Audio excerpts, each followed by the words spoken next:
Welcome to what will be the first episode of something called the BHA Today podcast. My name is Charlie Haffenden. You probably haven't heard my voice before. I'm the guy who runs the Instagram page BHA_today. Just a little bit of disclaimer, we're not experts, the people on this podcast, but we do love talking about football, and we hope you enjoy listening to us talking about that football. So I'm joined by two very special guests today, one being my friend Matt, who's an Arsenal supporter. Thank you for having me. And Ren, who's a Chelsea supporter. All right. And how you guys doing? You okay? Yeah, I'm right, thank you. Yeah, I'm very good, thank you. Right, so let's kick things off with quite a big story this week. Alexis Sanchez has moved from Arsenal to Manchester United this week, and Henrikh Mkhitaryan has moved the other way. Matt, obviously you're an Arsenal supporter. This is going to impact you quite a bit. How do you feel about it? Currently, mixed feelings at the moment, as it's a very, very early on that he's just moved. Big loss for Arsenal. In the Premier League, he's got 122 appearances for Arsenal with 60 goals. So a massive player to lose. Wow, that's almost 1 in 2 games. That's a pretty impressive record for Arsenal. Obviously, Henrikh Mkhitaryan hasn't had such a good time at Manchester United, but his time before at Dortmund, he did very well. In one season, he got over 40 assists in just over 35 Bundesliga games, which is the most in a division. He got the Division Player of the Year, which is very impressive. At United, it didn't end up as well. He got 5 goals, he got 6 assists in just over 40 games, which isn't anywhere as good as what he did in Germany, but it's still decent nonetheless. He's one of those sort of people who's a confidence player, so if he's low on confidence, he won't do well. If he's high on confidence, he'll do very well for you. He started the season well, got 3 assists in 2 games, but he had a couple of bad games, and Mourinho's the type of guy who'll kick you out of the squad if you had a couple of bad games, and that's impacted Mkhitaryan quite a lot. So the tail end of Man United career wasn't too good. Is Wenger the person who can sort of redeem Mkhitaryan? I reckon so.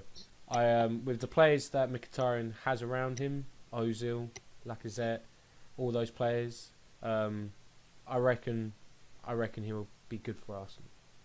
Yeah, he'll probably be one of the standout players. Don't you agree, Ren? Well, I think that Arsenal have been a bit shafted on this deal because, like Matt said, Alexis Sanchez has played 120 games in the Premier League and scored 60 goals. An incredible record. Mkhitaryan, 5 goals, 6 assists in 40 games. It's not quite as good.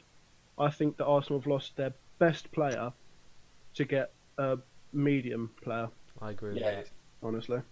Yeah, to be fair, the record in the Premier League, which is what we do have to consider here, we are in the Premier League. Mkhitaryan has been mediocre. Sanchez has been world class. There's quite a big difference there. Thanks for saying that, Ren. No problem. But whether the fact Mkhitaryan wasn't a star player at United, obviously got the likes of Lukaku, Zlatan Ibrahimovic, Martial, Yes. people like that at United. Yeah. He definitely wasn't the star player. He was just sort of just got into the squad. He was on the bench. He was sort of on the border of being on the bench and in the starting 11. At Arsenal, though, he'll probably start every game. So, as I said before, as a confidence player, could he get his confidence up at Arsenal, and will he actually perform? Could he be as world class as Sanchez? I reckon on the right, maybe. I can't really see him at cam. I can see Ozil and Mkhitaryan working really well on the wings. Yeah, so if they get quite a good partnership, obviously quite creative players, is it good to have 2 creative players in one side? Obviously that'll bring Lacazette and Giroud to the game. Yes. I reckon it's a lot of pressure on Mkhitaryan replacing Sanchez, replacing his number, and the legacy that Sanchez left. It's a lot of pressure on Mkhitaryan. I reckon it'll take him a few games to get at his full potential. Yeah, it definitely will take a while to settle in. It's a completely different system at Arsenal. United, you're playing 3 at the back some weeks. To be fair, Arsenal as well, but Man United are more of a passing side and defensive side, and Arsenal are quite an attacking side. Wouldn't you agree? Yes, I do agree. It's going to be a bit of a different system. It's going to take a while for Mkhitaryan to fit in. Sanchez, on the other hand, let's talk about him at United now. He's obviously a world-class player, as I've said in the past, and for me, he'll definitely fit into United straight away. Where he'll go, though, I do not know. Ren, do you have any idea of where Sanchez could go in the United lineup? I don't know because United have a lot of top-class players up front, and I don't see them subbing in Sanchez for any of them straight away. I think he'd have to prove himself off the bench to begin with. Possibly, yeah. I reckon he'll have to play a few lower table teams. Some more mediocre sides before he plays against the big ones, you mean? Yeah, because obviously he's not going to be replacing anyone like Rashford or Lukaku, or maybe Jesse Lingard will have less time on the pitch, which we could talk about later on. What I thought maybe is... Sorry, Matt, to interrupt. That's right. Lukaku up front, obviously, he's going to stay in that position. Zlatan's injured at the moment. The person they're playing at the number 10 position at the moment is Jesse Lingard. So he's in good form at the moment. Everyone's been talking about him, but whether he'll actually continue that, I do not know. I think he's even more mediocre than Mkhitaryan, to be honest. He should not be in that Man United lineup, as far as I'm concerned. Got a few people in my family who are United supporters. They've enjoyed his spell of good form, but to be honest, they don't really want him in the side much longer. I feel like sorry, but I feel like you're a bit harsh on Jesse Lingard. But I do have to agree. I do not think he's a Man United standard player. I don't think he's that kind of high class for Manchester United. He's 24, 25 years old, so he's at his prime age, and I could see him going somewhere else, maybe a lower league club. As you said, he's 24, 25 years old. He'll get that much better. These fans need to realise that. And Sanchez, I know he's 29 years old. He's probably towards the end of his prime years, but he's still world class. Jesse Lingard, for me, will never be world class. So, in that number 10 position, I think Sanchez. So I know it's a little. It's a big call. It's a very big call. Very big. But Jesse Lingard, for me, he shouldn't be anywhere near that Sanchez should be. So Sanchez, for me, could fit into that number 10 position. He hasn't really been on the right-hand side before. That's definitely vacant if he wants to go there. Martial, for me, he can't be subbed out by Mourinho.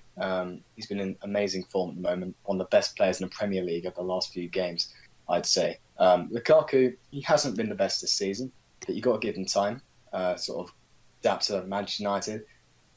Lukaku, as you saw at Everton, he's a quality player. He scored like 24 goals in the Premier League last season, I think. So you can't take him out. Zlatan, as I said, he's injured. Pogba will settle into the centre midfield position alongside Matic. Martial, as I said, you can't keep him out of the squad, so the left-hand side is taken. So it's basically between the attacking midfield position and the right wing position. Yeah. Do you think he should go on the right wing position or the midfield position? I would say right wing.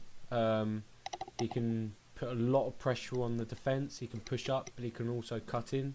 But if he needs to, he can cross into Lukaku or Zlatan. So I reckon for United, the wing. Is that where I suit United? Ren, what do you think, mate? I would have to agree with Matt, the wing. When he was playing at Arsenal, he played games on the wing and he was top notch. He was indeed, to be fair. But who would play the number 10 position? You could say maybe Pogba. He's been quite good in the attacking positions earlier this season. But who would play alongside Matic in the midfield? For me, Pogba has to stay there. So who would play the number 10 position if Sanchez was put out wide? Well, I can't see Pogba being pushed too high, as he's a very defensive player. But he can push up every now and then. So I feel he should be staying back at that kind of CDM kind of centre mid area. At Cam, you've got to have Mata in the team. He kind of controls the game. It could wait for maybe Zlatan to come back, to be honest.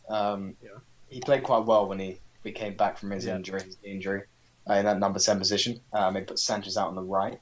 But possibly before Zlatan is back, maybe put Sanchez in the middle, sort of adapt him into the squad, and then put him out wide later on when Zlatan comes back. Right, should we move away from this now? Yep. Talk about someone who signed for my club, Brighton. Jurgen Locadia. He came from PSV Eindhoven in the last week or so for a record fee of £14.1 million. Did quite well in Holland this season. He did get injured in December. He should be back sort of mid-February sort of time. But in his 15 games in the season so far, he's got 9 goals and 6 assists. So that's pretty impressive. Obviously, Glenn Murray and Tom Mohamed weren't doing the best for Brighton in the Premier League. They've had a lot of lack of goals. Can Jurgen Locadia fix our goal drought? My opinion, no. I feel like from a Dutch league, not the strongest league, it's not the best stats, I think, for a Premier League side. Maybe for Brighton, it could be the next big thing. Any goals will do, to be honest. Yeah, at the moment with how they're playing. But I think they still need to get another striker. Maybe Danny Ings from Liverpool. Yeah, possibly, actually. It's not a bad shout. Obviously, Danny Ings played for Burnley a couple of seasons ago. They were sort of in a relegation dogfight. He played quite well for them, scored lots of goals. Maybe someone like him could come into the squad. A lot of pace, a bit different to what we have already. It's not a bad shout, actually, Matt. Ren, you know Danny Ings, obviously from Liverpool. Got a lot of pace, a lot of skill. He's a good finisher. Do you think he'd be good to have on loan? Oh yeah, definitely, 100% definitely. So, do you reckon he'd score a lot of goals? I reckon he'd score a few, Mm. not lots, but I agree with that. I agree. more than average. He's Obviously, having just Danny Ings won't fix our creative positions. no, Davy especially with Propper a young and, young Brighton team as well that you have. Yeah, obviously Knockaert, Izquierdo, Gross, Proper. They're quite creative players, but they haven't really sort of gelled just yet. A couple of them are new to the team. So having Danny Ings might not fix it necessarily. Someone who could bring in, which is the main rumour on Sky Sports last night actually, an £8 million bid for Alexander Mitrovic. Newcastle haven't responded just yet. Obviously, he's quite similar to Glenn Murray and Tom Ahmed. I don't really want him at the club. But from someone who's not biased, how do you think Mitrovic will do at Brighton, Matt? Could he do a better job than Ings of what he really got? He's much younger. I think he's much younger. Yeah. Yes. So, I haven't really seen a lot of Newcastle's games this season, but I can remember him from last season and getting quite a few in the Championship. But obviously, that's a different style, Different scenario. different league. But for Brighton, any striker that can score goals, I think it would be a good signing. How much? Do you know how much they're offering? That was £8 million. £8 million. I think that's a bargain. I do think that's a bargain, especially for Premier League players these days. That's a bargain. Yeah, the current market it's a little bit ridiculous. Obviously, Neymar going to PSG for £200 million. Virgil van Dijk, who's a decent centre back, but he's not worth the £75 million Liverpool paid for him. So £8 million for Mitrovic would be a decent buy. He hasn't really scored many goals recently for Newcastle. But that's because he hasn't really had the opportunity. They've had Joselu up front. They've had Dwight Gale as well. So Mitrovic hasn't had a shout. He might not be great at the start. He's lacking a bit of match fitness, but anything will do, to be honest. If Locadia gets in, having someone like Mitrovic, who in my opinion is slightly better than Glenn Murray and Tom Ahmed, it gives a bit more depth in our squad as well. Surely we've got to score some more goals with them in there. And hopefully we'll survive relegation if we bring him in. I hope so. I do hope so. Do you like Brighton and are you fond of them? I do like Brighton, I have to say. I do like their style of play and their manager. I think he's done very well. Also, at Norwich, I can remember him at Norwich. Struggled a bit, but yeah, I think Brighton as a team, solid.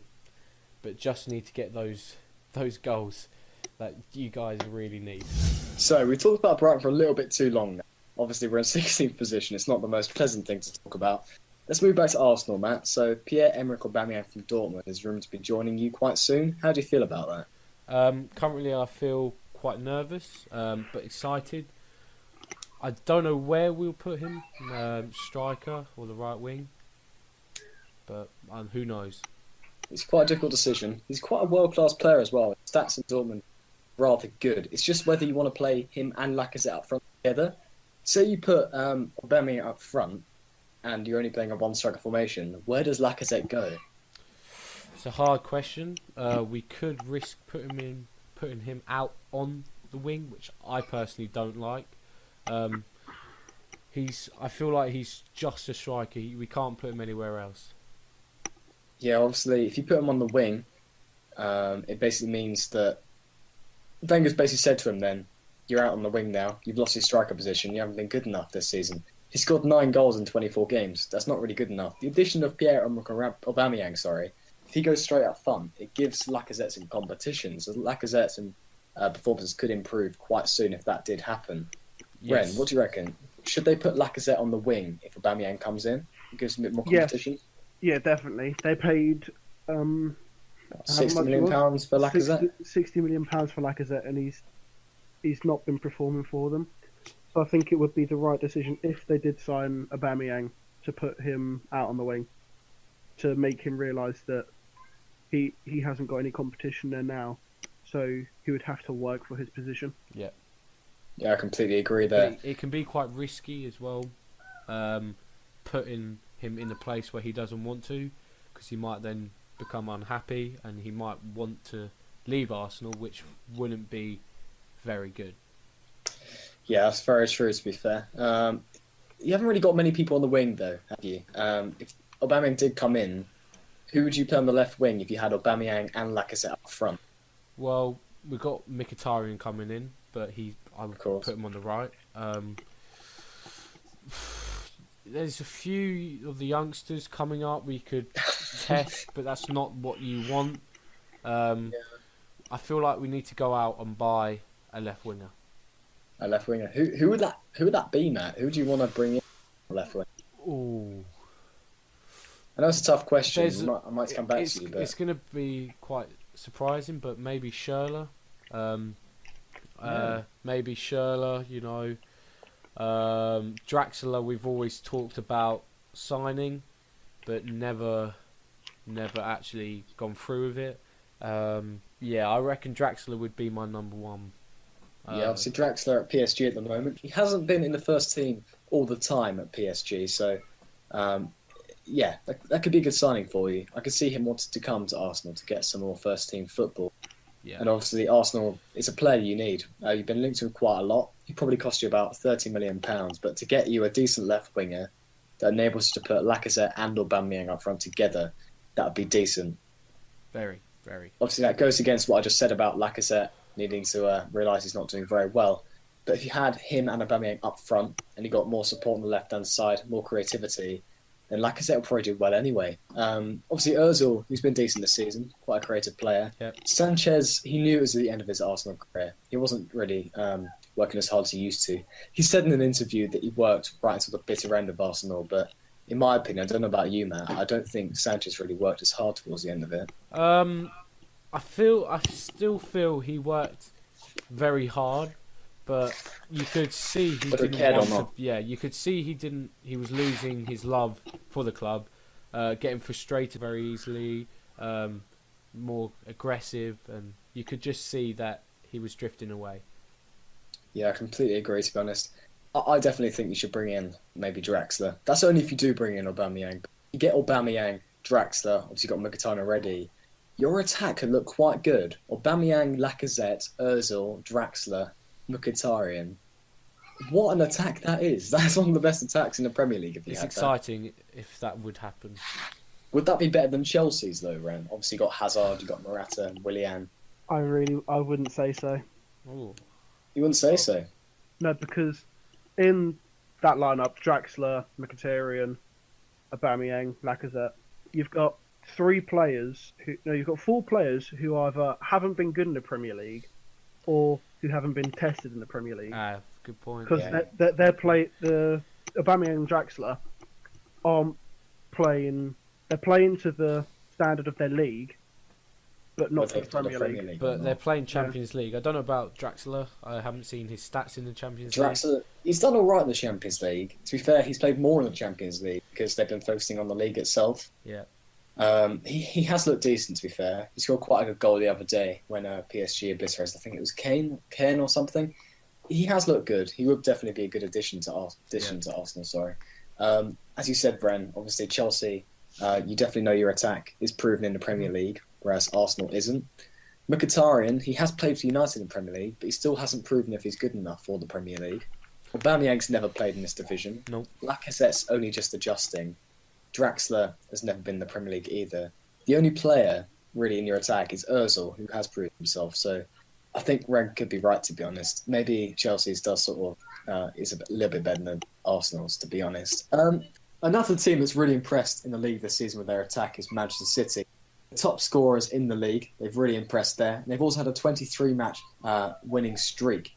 But Liverpool managed to break that last week with a 4-3 victory over City. So, Matt, was that a massive surprise to you? Yes, it was. Watching the match and also before the match, I was expecting Man City just to walk all over Liverpool. But Liverpool still had their few bad bits, but best game of the season, I reckon, so far. Weren't expecting it to happen. I was in the pub at this point. A lot of excitement building up. Man City just couldn't deal with their attack. Salah, Firmino, Ronaldo, people like that were just running them ragged. In the end, City got back into the game. It was 4-3. The last moment, Aguero missed the header and hit the side netting. It's a lot of tension, but in the end, Liverpool did break their 23-match winning streak. But will that hinder Man City, Ren? Will Man City go away from this, lose confidence, and could their 12-point lead at the top of the table, could that crumble? Could Manchester United catch them up? What do you reckon, Ren? I think Man City would have to have a massive confidence failure to not be able to win the league. They're 12 points ahead. I mean, there's Man United behind them, but I don't think that's going to scare them enough because Yeah, I mean, they'd have to really mess up, wouldn't they? they'd have to royally mess up. I mean, Yeah. Obviously, they've only lost one game this season. I can't see them losing Yeah. many. I can't see them losing many more either. Only to Arsenal. Only to Arsenal. Get your hopes up. But Matt, what do you reckon, mate? Could City lose some games, or will they just continue? I think City should always have in mind of what Newcastle done a few years ago, where they were a lot of points ahead, and then ended up slipping, and Man United ended up coming and taking the league. Yeah, from because them. obviously Newcastle are about, I think it's 12 points ahead, about 18 games to go, and then Man United on the league. So could that happen again? I don't think it will happen again. I think Man City's team is just too strong to be stopped, and they'll go and win the Premier League this season. Yeah, I'm the same. And- I perfectly agree. And I was expecting the City's winning streak to go at some point, especially that they almost lost to Crystal Palace a couple of months ago. Yeah, well, a few weeks ago against Palace, obviously. Yeah, And then Miljovic missed the penalty in the last second. yeah. Could have lost. Was watching that game. They were going to as well. lose it eventually. Yeah. And you must be happy as an Arsenal supporter, surely. As an Arsenal That's supporter, business. yeah, I'm happy to see, our legacy to still go on. Shows it's not easy though with the side City have, the amount of money their side costs, compared to probably how much Arsenal's side costed back then. Obviously, different market, but yeah. We should probably finish off soon. But before we do, We'll do one more topic, and Yeah, one more. I think I know what topic a lot of Oh. the fans might want, is the Cristiano Ronaldo kind of thing that's going on at the moment. Have you heard about it? I have. Yeah, my Yeah. dad has been quite excited about that rumor. Let's just say. Yeah, because if he's going anywhere, he's happens every going year, to United. I know it happens every year, but this time it seems more serious. Obviously, I don't think he will go, but if he does go anywhere, it's got to be United, isn't it? I do like your topic, by the way. PSG though, I could see him going there. Yes, There's a lot of money out there. Yes. The reason he's probably not going to stay at Real Madrid is the fact they're not willing to pay him the same amount as Messi, which is 550 grand a week. I believe he's currently on about 350. He's not happy with that. He wants to be paid as much or more than Messi. So he would get that at PSG. I can guarantee you that. They spend £200 million on him. 150 million it will be for Mbappe in the summer when it comes to a permanent deal. They spend ridiculous amounts of money. So Ronaldo, if he wants the money, which he definitely will, let's just face it, he probably will go to PSG. It would be a romantic place to go, a romantic end to go to Man United. But if you think about it logically, David Beckham retired there, didn't he? yeah, it's just the money, isn't it? Like Yeah. David Beckham, he went to LA Galaxy, AC Milan, PSG. Yeah, Have you noticed something? Have you noticed a pattern? They all pay the players quite a lot of money. yeah. LA Galaxy Does Gerrard. Ronaldo need the money though if he wanted to leave? Does he need that? Would Manchester United give him the most they can, and would he be happy just to go back to that place where it started his career? Because if it wasn't for United, Ronaldo wouldn't be. Well, we don't know, but Ronaldo probably wouldn't be Ronaldo who he is. Yeah, today. he wouldn't be where he is.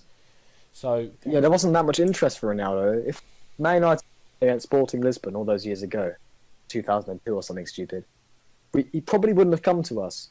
No. They took a big gamble to pay about 14, 15 million for him. And it definitely paid off. You say that now, don't you? And you just think to Yeah, yourself, at the 14 time though, million. fans were a little bit worried about it. Back then, £15 million was a lot more than today. Mm. 15 million back then is about probably 30, 40 million now. Not obviously in the rest of the world, but in football terms, the market is really inflated, and that is quite a lot of money at the time for someone who was like 17, 18, 19 Yeah. years old. But But obviously it did pay off, and Man United sort of made him the player he is today. When he left Real Madrid, it was basically sort of to follow the traditional pattern of, go to place in England, one of the best clubs in the world, and then move on to the biggest club in the world, which is either Barcelona, Real Madrid, Bayern Munich, those sort of clubs. If you do think about it, he probably could come back to United. They did do a lot for him.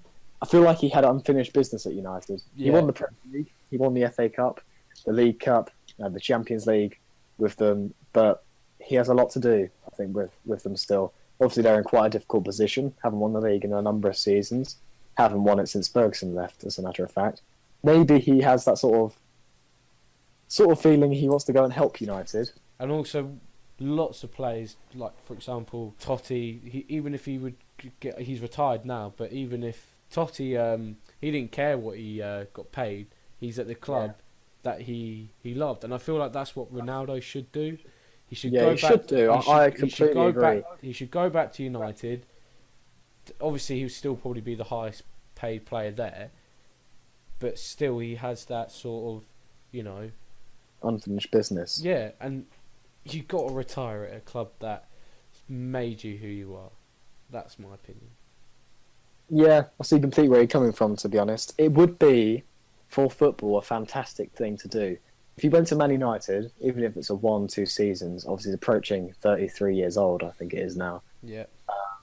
It would definitely be his end of his career, and it would be a romantic end. Yeah, I reckon Bale will do the same thing. Goals. Every goal, he'd probably get a cheer from the away fans. He's such a legend in football. Yeah. If he came to the Premier League, especially for sort of our enjoyment, it would be fantastic to watch. For Man United with Ronaldo to play against Brighton, if we stayed in the Premier League next season, how amazing would that be? If I went to go to the Amex to watch Brighton versus Manchester United, I could see Cristiano Ronaldo playing at the Amex. Like, how crazy is that? He could be playing at like the John Smith Stadium against Huddersfield. I don't think he would care. It sounds exciting. It sounds exciting for Brighton fans. For Ronaldo, this sounds like bad. Why would I come here? Yeah. Yeah. But to be fair, if he went to someone like PSG, he's coming up against pub sides. Right. Let's be honest. Right. If he goes to PSG, he's gone to PSG for the money. And if he goes to Man United, he's gone to Man United for the love of the game. That's how it is. So that's how I see it. If he's gone to PSG, he's gone just to finish and get as much money as he can before he retires. Or he could go to PSG for a season or two. Go there. Come to United for his final year, maybe. And then come to United for his final year. But we don't know. Obviously, Neymar is going to win the Ballon d'Or soon when Ronaldo and Messi... Yeah. When Ronaldo and Messi get too old, or not too old, but just retire, basically. Once they're up the game, it's Neymar. He's got a free run at the... Neymar versus who, though? De Bruyne? Kane? Oh, that would be... That could be a shout. But that's another... I think that's another podcast. I think we should do a whole podcast. If you're still listening, which, let's face it, you might not be, we're quite far in, but it's fun to do, maybe fun to listen to. Let us know on Instagram if you think we should do an episode when we talk about the Ballon d'Or and who could be winning it in the future. So we could do our predictions for 5 years along in time, maybe 10 years. Do a top 10. Yeah, maybe a top 10 of the players upcoming who win the Ballon d'Or. Yeah, it's a good idea, actually. You write yours, I write mine, and we'll get a few fans. But with Ronaldo, it probably is one of his final couple of years to win the Ballon d'Or. At PSG, I couldn't see him doing it. No. Maybe for the first season. If he had a big money move, you see that quite a lot of big money moves, they sort of win the Ballon d'Or. If he has a good end to the season this season with Real Madrid, he started really badly, and then gets a big money move to maybe PSG in the summer, smashes it in Liga and scoring like 30 goals in 15 games. Probably very unlikely, but it's Ronaldo. He could win his final Ballon d'Or and then stay there for another year and a half or so, till he's maybe 35, 36. Score as many goals as he can, get his stats up, probably beat Messi in that sense, and then maybe come to United for his final season. Maybe just think, okay, let's forget about the money, let's forget about the stats, let's just help my club who helped me in the first place. Yeah. That's what I think Ronaldo will do, but that's just my matter of opinion, really. That's a story we'll have to wait for.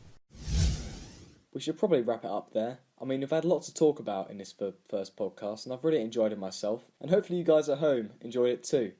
I mean, you can let us know in the DMs as well if you want to have Matt next week, if you want to have Ren next week, or in future weeks. Also let us know other guests we could bring on. I know you guys are fond of the idea of having It's Fusion HD, the guy on YouTube, about 6,000 subscribers, to come on the podcast. He'd be quite a good guest. I can't guarantee you he'll come on quite soon, but it could happen eventually. And also let us know some ideas of things to talk about in the podcast. We had the idea about who could win the Ballon d'Or in the future, but we want some more fresh ideas from you at home. And I'll see you guys next week on the BHA Today podcast.